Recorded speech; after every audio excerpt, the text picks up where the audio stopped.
Pozdrav ljudi i čudovišta, dobrodošli u moj novi video. Pošto me je dosta vas pitalo kako dodate nekome Google Play account, želio sam da snimim video o tome. Zato što su neki od vas željeli da mi daju account iz Brawl Starsa, a ne znaju kako, zato baš i snimam ovaj video. Sve što vam je potrebno da biste to uradili jeste Play prodavnica, aplikacija Play igre i YouTube. Skoro svi telefoni imaju aplikaciju Play igre na telefonu kada ih kupite, ali ako je nemate možete da odete na Play prodavnicu i da je skinete. Ok, idemo na tutorial. Znači prvo što vam je potrebno jeste YouTube. YouTube vam ne treba, možete to da uradite sa Googleom, ali pošto ima i mlađe publike, ja ću to da vam pokažem sa YouTubeom, pošto je sa YouTubeom najlakše. Znači to se pravilno radi preko Googlea, ali pošto ima i mlađe publike, preko YouTubea je najlakše, tako da ću ja preko YouTube. Znači kada uđete u YouTube, prvo idete na ovu skroz desnu opciju gdje piše videoteka, onda kliknete na vaš logo kanala i onda kliknete da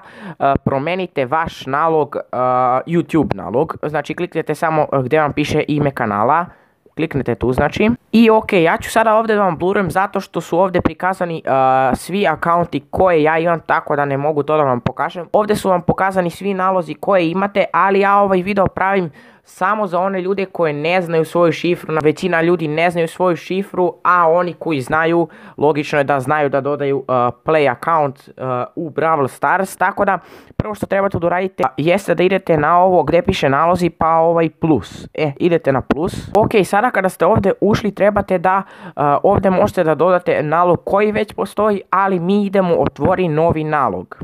Ok, ovdje stavite recimo vaše ime, ja ću ovako da stavim zato što neću sada da pravim novi account pošto mi stvarno nije potreban. Znači prezime. Ok, onda idemo dalje. Sada ovdje stavite vaš datum rođenja, znači ja ću ovdje da stavim nešto znači bukvalno random. Stavite pol, ako ne želite onda ne morate da navedete, ali stavit ćemo na primjer muško. Znači možete bilo koje. Sada ovdje trebate korisničko ime, tačnije mail, i to trebate zauvek da zapamtite, tačnije napišite ovo na papiru da biste uvek znali.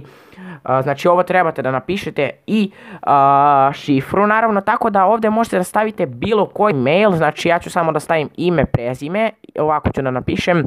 Znači možete da stavite vaše ime i prezime ili bilo koju reč, ne mora da vam ovako stoji. Znači možete vaše ime ili prezime ili bilo koje druge reči. I sada idemo dalje.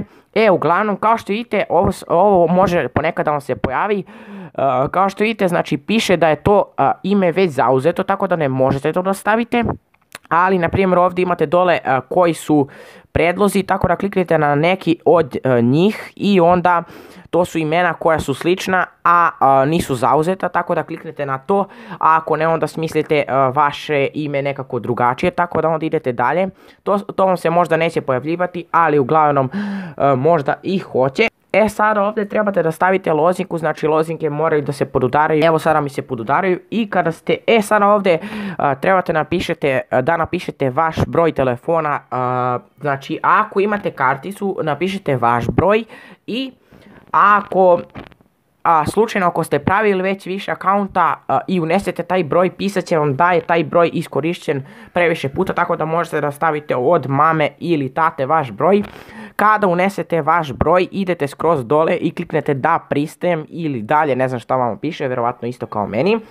I kada ste to uradili pisat će vam da potvrdite neki kod, a taj kod će da stigne na taj broj što ste ovdje napisali. Na primjer ako je vaš broj 555666 i vi upišete taj broj ovdje, na taj broj će da stigne, i kad upišete taj broj stići će vam verifikacioni kod, a to su 4 random broja koje će Google da vam pošalje.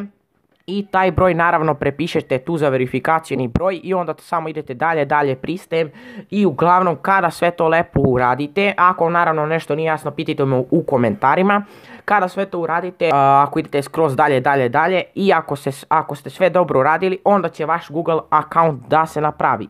Posle toga, znači ovo je bio bukvalno tutorial kako da napravite Google account. A sada ću da vam pokažem kako da povežete neku igricu sa tim accountom. A to znači da će vaš account bukvalno ostati zauvek Ako ste imali, na primjer, u igrici nešto vredno, to će zauvek da vam ostane ako se povežete na Google Play, tako da, znači, imat ćete zauvek taj account, samo trebate da znate onu šifru i mail koji smo prethodno napravili, tako da obvezno taj mail i šifru napišite na papiru.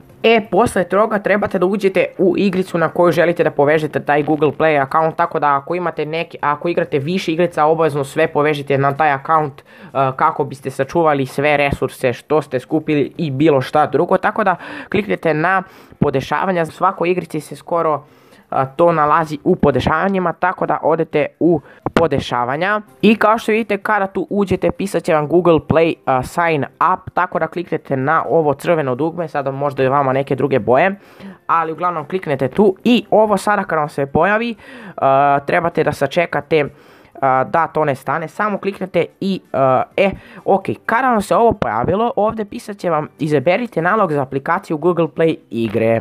Inače morate obavezno da imate ono Play igre što sam rekao na početku klipa. Ovdje ću sada da vam blurujem pošto ovdje imam sve akaunte koje imam na telefonu. Ok, sada kada ste ušli tu, znači idete na primjer skroz dole ili skroz gore, ne znam, da, mislim da je akaunt koji ste sada napravili skroz dole. I onda samo kliknete na njega i povezat će vam se na taj account. Ako imate neki drugi account, na primjer ja imam više njih, jedno 5-6, možete da se povežete na njih, ali to vam nije bezbedno ako ne znate šifru, e-mail. Znači možete da se povežete na neki account ako već imate, ali morate da znate šifru e-mail. Ako vam na primjer crkne telefon i vi dodate taj account, ne možete da ga dodate ako ne ukucate šifru e-mail, tako da to morate da znate, ali za svaki slučaj bolje napravite novi i povežite se na njega. Zato što ćete znati šifru e-mail koji ste malo pre zapisali na papiru, tako da to vam je bezbednije. I tu šifru e-mail obavezno napišite na nekom papiru kako ne biste zaboravili koji su šifra e-mail.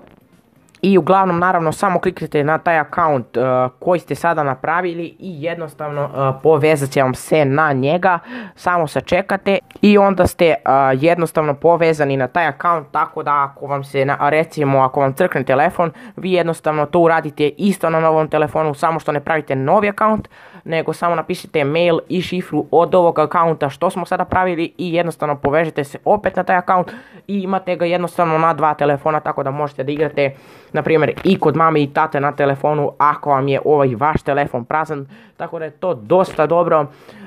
Uglavnom, eto, to je to. Ako vam nešto nije jasno, obavezno me pitajte u komentarima. Uglavnom, neću više da dužim klip. Hvala na gledanju svim ljudima i čudovištima. Ostavite like i subscribe. Pozdrav!